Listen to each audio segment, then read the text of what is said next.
Body में काम करती है। पेट की अग्नि, एक बच्चे को जन्म देने वाली अग्नि, सेक्स की अग्नि और ब्रेन की अग्नि, ये तीनों अग्नियां सीक्वेंस में आती है। इसलिए इसका प्रयोग किया है।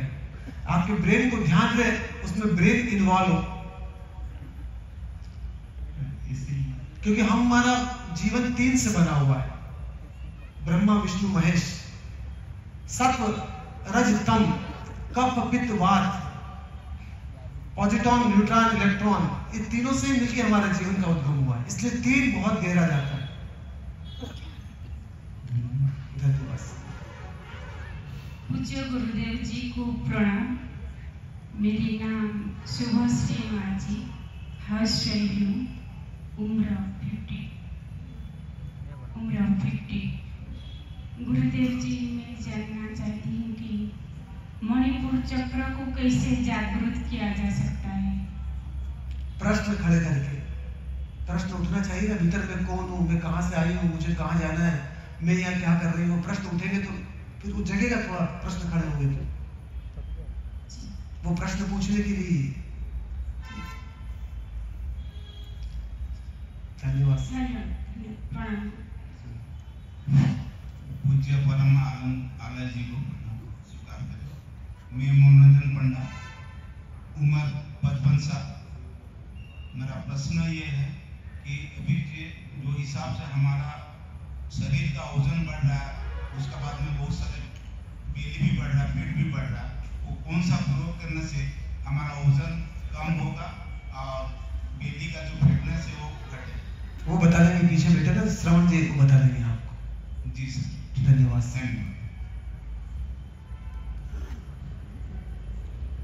पूज्य गुरुदेव को मेरा सादर प्रणाम। मेरा नाम ममता अग्रवाल है और मैं एक हाउसवाइफ हूँ। 64 साल उम्र है। जो आप बार बार हम ये शिविर में सुन रहे हैं कि 30 दिन में लार बनती है। 21 दिन में 21 दिन में गलत सुना। हाँ, गलत सुना आपने। हाँ, 21 दिन में लार बनती है। वो बात मुझे समझ में नहीं आई। लार तो हमारी रोज ही बनती है, ये बात जरा सा क्लियर। वो जो माँ के पेट में बच्चा है ना, 9 महीने में पूरा पकता और बाहर आता है। जी, बच्चा तो रोज ही बनता है, पर पकने में 9 महीने लगते हैं। कितने महीने लगते हैं? 9 महीने लगते हैं ना। ये लार को पकने में 21 दिन लगते हैं, ऐसा आयुर्वेद बोलता है। रस और फिर रक्त को बनने में 120 दिन लगते हैं। ये एलोपैथी भी बोलती है, ये आयुर्वेद भी बोलता है। आप पूछेंगे किसी डॉक्टर से तो हमारी आरबीसी, डब्ल्यूबीसी और प्लेटलेट्स 120 दिन में बनती है, वो भी हड्डियों में बनती है। तो हमें पता चलेगा 21 दिन में लार बनी? हाँ, पता चलेगा। किससे पता चलेगा? अनुशासन से। अगर सही तरीके की लार बनेगी तो आपके जीवन में अनुशासन बढ़ेगा, और लार जितनी कमजोर होगी उतना अनुशासनहीन जीवन होता है आदमी का। डिसिप्लिन उसकी लाइफ में होता नहीं है। आपने सुना होगा, पुराने जमाने में जबान वाले व्यक्ति होते थे, सुना कि नहीं सुना? क्या मतलब होता उसका? उनकी लार इतनी मजबूत थी। पुराने जमाने में लोग एक बार ही खाना खाते या 2 बार ज्यादा से ज्यादा मुंह झूठा करते थे, और आज दिन भर आदमी खाता है। पूरी लार को मटिया मेट कर दिया आदमी ने आज। और छोटे बच्चे को जो पैदा होते हैं, दिन भर मम्मी कभी टॉफी तो कभी बिस्किट तो कभी कुरकुरे तो कभी चिप्स, ये बच्चा बचपन से अनुशासनहीन हो जाएगा। देखिए बच्चों को, आप छोटे बच्चों को, डिसिप्लिन ही खत्म हो गया। और पहले गुरुकुल में बच्चों में डिसिप्लिन पैदा करवाया जाता था, वो डिसिप्लिन ही उनका जीवन बनता था, और बिना डिसिप्लिन वाला जीवन पूरा अस्त व्यस्त हो जाता था। तो सबसे पहला अनुशासन आपकी लार में ही पैदा होगा। पहले के जमाने में लोग जो जुबान दे देते थे उसको पूरा करते थे। सिर कट जाता पर जुबान खाली नहीं जाती, और आज जुबान ही नहीं बची आदमी के पास। जुबान नहीं बची मतलब लार बहुत कमजोर हो चुकी आदमी की आज। वो जो बोलता है वो करता नहीं। इसलिए मेरे को लार को मजबूत करने की बात करना पड़ रही है, और सभी समाज ने इसका उपयोग किया। हिंदू समाज ने हजारों सालों से इसका उपयोग किया, और मुस्लिम समाज रोजे में इसी का मजबूत बनाने का काम करता है। किस तरह? न तो थूकना है न निगलना है। 24 जब उनका सुबह का रोज सहरी का समय होता है, शाम को दूसरा इफ्तियार का समय होता है, बीच तक न तो लार नीचे जाएगी तो भी उपवास टूट जाएगा, थूकेंगे तो भी उपवास टूट जाएगा। वो मशीनों को ठीक करने के लिए, मजबूत करने के लिए। धन्यवाद। धन्यवाद।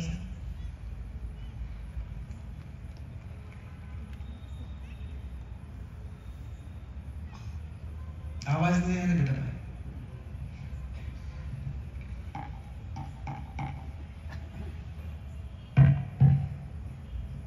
जो परमात्मा जी को राउरकेला में आने का कोटि कोटि प्रणाम स्वीकार करें। मेरा नाम प्रदीप कुमार दास, मैं एक छोटा सा एंटरप्रेन्योर हूँ राउरकेला में और एक तो हार्डकोर एक्टिविस्ट हूँ, सोशल एक्टिविस्ट हूँ। कितनी उम्र है आपकी? मेरा उम्र 65। पढ़ाई ग्रेजुएशन किया है आर्ट्स में और 42 साल का बिजनेस का अनुभव है। छोटा मोटा बिजनेस हो मगर काफ़ी सोशल एक्टिविस्ट हो, बहुत ऑर्गेनाइजेशन, इंडस्ट्री एसोसिएशन हो, मार्केट एसोसिएशन हो और इंडिविजुअल माइंडसेट इटसेल्फ है ऑर्गेनाइजेशन। और अभी जो चीज़ पूछने का था उन्होंने बोल दिया कि नहीं हम लोग बता देंगे पानी के बारे में, आप तो खाने के बारे में बोले, ठीक है। और एक तो आपको मेरी तरफ से उड़ीसा वासियों की तरफ से निवेदन है, एक तो सीधे भुवनेश्वर में जो कैपिटल है वहाँ आयोजित करने का बहुत बहुत धन्यवाद। आप मेरा ऊपर में कुछ जिम्मेदारी देंगे, हम संभालेंगे जितना तक हो सके। तो मेरा इतना ही आपको अनुरोध है, जो कि क्योंकि अभी तो अंधेरा आ रहा है तो आप हम तो बहुत सी भी अटेंड किए हैं सुदर्शन क्रिया से काम, मगर जो भी हो आपको मेरा कोटि कोटि प्रणाम। ये इससे और कुछ नहीं है, बहुत सस्ता सुंदर मजबूत है ये प्रोग्राम और सबके लिए करने का लायक है। और हम चाहते हैं गांव-गांव में फैलाने के लिए और आउटर एरिया में राउरकेला में काम पूरा 24 घंटा हम काम करने के तैयार हैं। बहुत बहुत उसके साथ में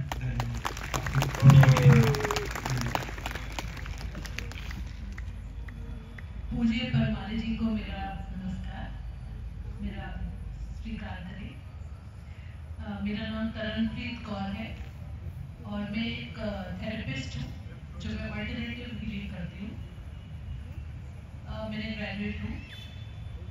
मेरा आपसे ये सवाल था कि जैसे रात को अगर हमारी नींद खुल जाती है 3 बजे या तो उस समय ना उठने का मन करता है कि उस समय मतलब बेड में ही रहते, तो अपनी मतलब उस समय आपको क्या लगता है कि हम कैसे उस टाइम को प्रॉपर्ली यूटिलाइज कर सकते हैं? पहले तो टाइम को प्रॉपर्ली यूटिलाइज मत करें, पहले भोजन की थाली को सही करें आप सिस्टम। कितनी उम्र है आपकी? मैं 57 इयर्स की। 57 साल के हैं आप। हाँ जी। बहनों को खाली खाना बनाना आता है, खाने के बारे में बिल्कुल भी जानकारी नहीं है। और भैया लोगों को पैसा कमाना आता है, पैसे का उपयोग क्या करना बिल्कुल पता नहीं। आपको भोजन बनाते बनाते कितना समय हो गया? हाँ जी, बना ही रहे हैं। कितने समय से? 38 इयर्स। आपने भोजन को जानने का प्रयास किया आज तक भोजन होता क्या है और क्या क्या इफेक्ट करेगा बॉडी में जाने के बाद? हाँ जी, मैं इसमें काफी मेरी स्टडी है और मैं बातचीत में काफी काम करती मैं उसका नहीं बोल रहा हूँ, भोजन के बारे में नॉलेज है। मैं पूछता हूँ गेहूं में क्या होता है, हाँ जी। मक्का में क्या होता है, ज्वार में क्या होता है, पता है उसका आपको कुछ? हाँ जी। बासी चीजें खाते हैं कि नहीं खाते? हाँ जी। आप तो बासी भी खाते हैं। अगर भोजन के बारे में पता है तो बासी चीजें बॉडी में जाने के बाद क्या करेगी? पैकिंग वाली चीजें क्या करती है बॉडी में जाने के बाद? नहीं, कोशिश करती है ताजे। मैं बोल रहा हूँ कि अभी हमको नॉलेज नहीं ना, भोजन के बारे में समझते ही नहीं हम भोजन क्या होता है। मैंने तो मेरी जिंदगी के 23 साल दिए उस इंडस्ट्री को चलाने में, जिसमें सिर्फ केमिकल डलते हैं। जितनी भी पैकिंग वाली आइटम होती है उसी से मैं निकल के बाहर आया। 3000 आइटम बनते हैं हमारी फूड इंडस्ट्री, केमिकल डालने पड़ते हैं, पर हमको तो पता ही नहीं कि ये मशीन उसके लायक नहीं बनी हुई है हमारी बहनों को। तो एक बात बताओ, आप भैया भी आए क्या आप अकेले आए या फिर अकेले आए? घर में कौन कौन है? मेरा हस्बैंड है, बेटा है। काय का बिजनेस है? आयरन स्टील का। आयरन स्टील का। घर में गाड़ी होगी, हाँ जी। कार। हाँ जी। अगर भैया को कार चलाना नहीं आती हो तो कौन कौन गाड़ी में घूमने जाएगा? सबका इंश्योरेंस करवा देंगे 5-5 करोड़ रुपए का। कौन कौन घूमने जाएगा चलाना नहीं आती कार? कोई भी नहीं जाएगा। समझदार है ना आप सब? आपको किचन की ड्राइविंग आती है? सीखा आपने आज तक? और ड्राइविंग नहीं आती फिर भी किचन में चले गए सब बहने लोग, और फिर भी मजे से पूरा घर खा रहा है आज खाना। इसीलिए तो इतनी मेडिसिन बढ़ रही है, इतने तनाव बढ़ रहे हैं, इतनी बेचैनी बढ़ रही है आज। आप थोड़ा सोचे, इस पूरी पृथ्वी पे सबका भोजन डिजाइन किया हुआ है। सबका भोजन है ना डिजाइन, चीटी से लगा के तो मनुष्य तक का पूरा भोजन डिजाइन है। अगर डिजाइन नहीं हो तो कौन किसका भोजन खा जाएगा पता चलेगा क्या? सबका भोजन फिक्स है ना, गाय का, पशु पक्षियों का फिक्स है कि नहीं? हाँ जी। फिक्स है ना। तो आदमी को अपना भोजन करना चाहिए कि दूसरों का? अपना। आदमी को मालूम ही नहीं उसका भोजन क्या है, पता ही नहीं किया उसने आज तक। आदमी को छोड़ के सब अपना अपना भोजन करते हैं। आदमी अकेले सा है, वो सभी का भोजन खा जाता है।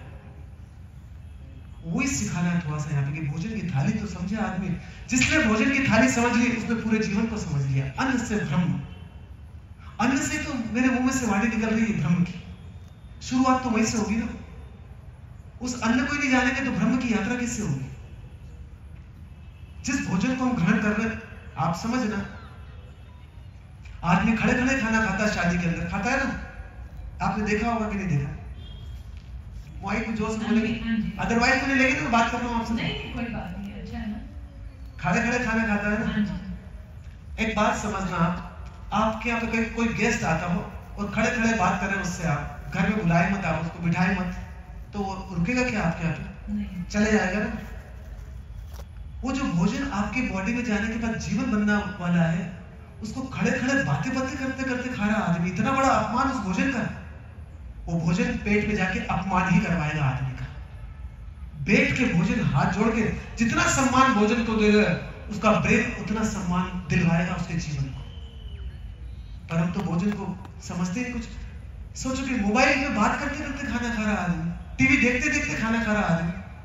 आप क्या कोई गेस्ट आए और आप बैठे बैठे टीवी देखो, उसकी तरफ देख लिया, बैठ जाओ, तो टिकेगा कि गेस्ट आपके यहाँ?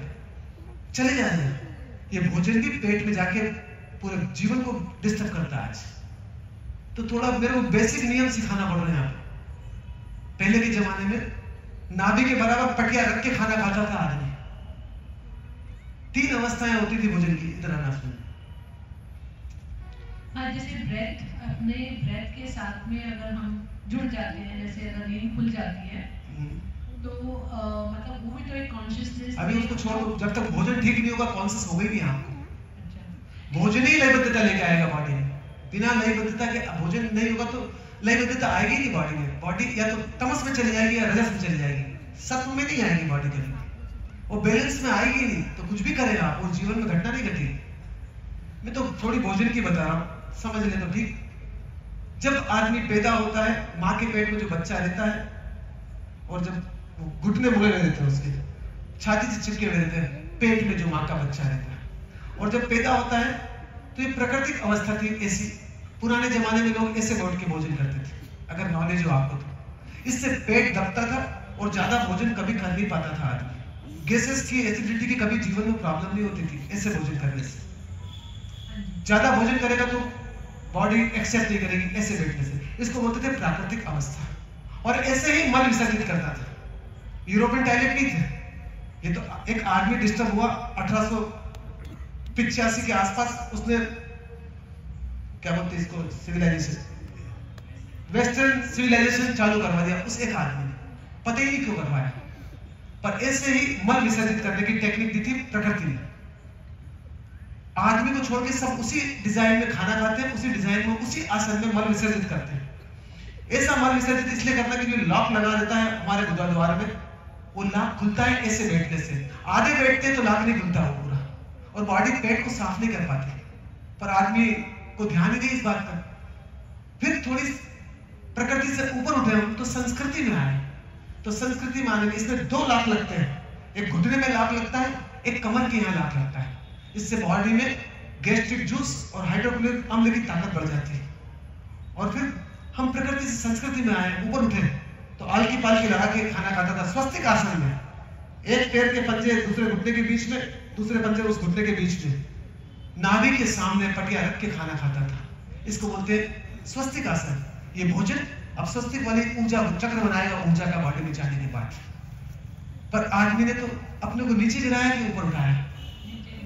तो वो थोड़ा सा मैं टेक्निक दे रहा हूँ कैसे ऊपर उठे। तो फिर जो आप बोल रहे हैं वो थोड़ी सी आगे की बात है। पहले बेसिक नहीं समझेंगे तो आगे का समझेंगे तो गहरा जाएगा भी नहीं। वो बैलेंस वाली बातें, हठ योग और राजयोग को बैलेंस करने वाली बातें, ताकि सम योग में प्रवेश कर सके आदमी, सत योग में प्रवेश कर सके आदमी। तो भोजन की थाली को समझना पड़ेगा सबसे पहले। धन्यवाद।